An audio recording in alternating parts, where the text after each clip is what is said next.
Doctor ভিতরে আসবো? হ্যাঁ সিস্টার আসেন। 12 নম্বর বেডের সাগর সাহেবের প্রেশারের খবর কি? ডাক্তার এই নিয়ে 3বার প্রেসার মাপলাম, যতবার প্রেসার মাপি হাই দেখাই। আচ্ছা ঠিক আছে, এরপরে যখন সাগর সাহেবের প্রেশার মাপতে যাবেন আপনার উপরে শার্টের বোতামটা লাগায় মাপবেন। জানো তোমার মতো বউ পেয়ে সত্যি আমি ধন্য। ধন্য তো হবাই, না চাইতে সবকিছু হাতের কাছে পেয়ে যাও। প্রতিটা দোয়ায় শুধু বলবো পরের জন্মেও জানি তোমাকে বউ হিসেবে পাই। মাপও চাই, দোয়াও চাই, প্রয়োজন হলে কুমারী থাকবো, তবু তোকে বিয়ে করব না।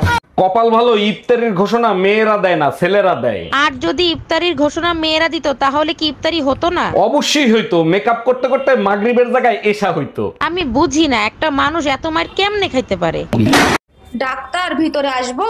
হ্যাঁ সিস্টার আসেন। 12 নম্বর বেডের সাগর সাহেবের প্রেশারের খবর কি? ডাক্তার এই নিয়ে 3বার প্রেসার মাপলাম, যতবার প্রেসার মাপি হাই দেখাই। আচ্ছা ঠিক আছে, এরপরে যখন সাগর সাহেবের প্রেশার মাপতে যাবেন আপনার উপরে শার্টের বোতামটা লাগায় মাপবেন। ডাক্তার শরীর দুর্বল লাগে আর প্রেশার সবসময় লো থাকে, কি করব বলেন তো? প্রতিদিন রাতে ঘুমানোর আগে দুধ খেয়ে তারপর ঘুমাবেন। আরে ডাক্তার দুধ খেয়ে তো প্রতিদিন রাতে ঘুমাই, তাতে তো দুর্বলতা বাড়ে কমে না। আজকে থেকে শুধু গরুর দুধ খাবেন, অন্য দুধ খাবেন না। সত্যি করে বলেন তো আপনি কি ডাক্তার নাকি হাতুড়ে ডাক্তার? আরে অরুণ সাহেব এত রাগ করছেন কেন? কি হয়েছে আমারে খুলে বলেন। পোকায় খাইছে উপরের দাঁত, আপনি নিচের দাঁত তুলে ফেলাইছেন কেন? পোকায় নিচের দাঁতে দাঁড়ায় উপরের দাঁত খাচ্ছিল, এখন আর দাঁড়াতেও পারবে না, খাইতেও পারবে না।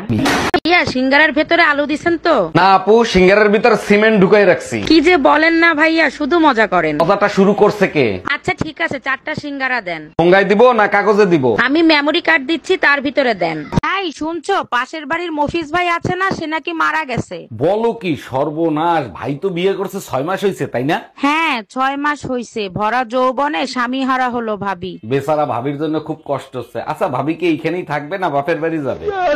এই টুম্পা কই তুমি, শিগগিরই এদিকে এসো, পাশের বাড়ির বউ শাশুড়ির ঝগড়া লাগছে।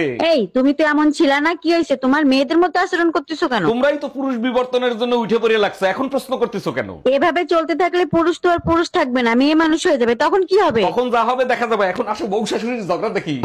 আচ্ছা শোনো, আমাদের বিয়ের কথা কি তুমি বাসায় বলছিলা? হ্যাঁ বলছি, কিন্তু বাসা থেকে রাজি হচ্ছে না, কি করব বলো তো? তুমিই তো বলছিলা তোমার এক কথাই নাকি তোমার বাবা মা রাজি হয়ে যাবে। আরে বাবা মা তো রাজি আছে, কিন্তু স্বামীকে বোঝাবো কি করে?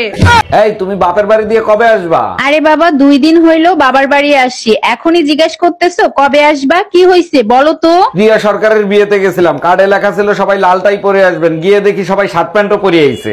এই আজকে পেপারে তাজা খবর দেখছো? কি লিখছে? না এখনো সুযোগ পাই নাই। কি লেখছে পেপারে? রিকশাওয়ালার ছেলে ম্যাজিস্ট্রেট হয়ে গেছে। আরে গাউয়া খ্যাত, পেপার তো সোজা করে পড়।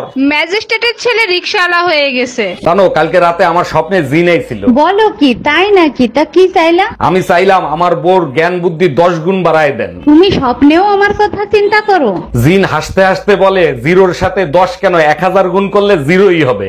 অরুণ সাহেব আপনার বোর পলিপাস হয়েছে, নাক অপারেশন করতে হবে। আচ্ছা ডাক্তার, অপারেশন করতে কত টাকা লাগতে পারে? এক পাশে পলিপাস হয়েছে তো, ওর জন্য আপনার 5000 টাকা দিতে হবে। ডাক্তার আপনি এক কাজ করেন, 10,000 নেন, সাথে জিব্বাটাও অপারেশন করে দেন।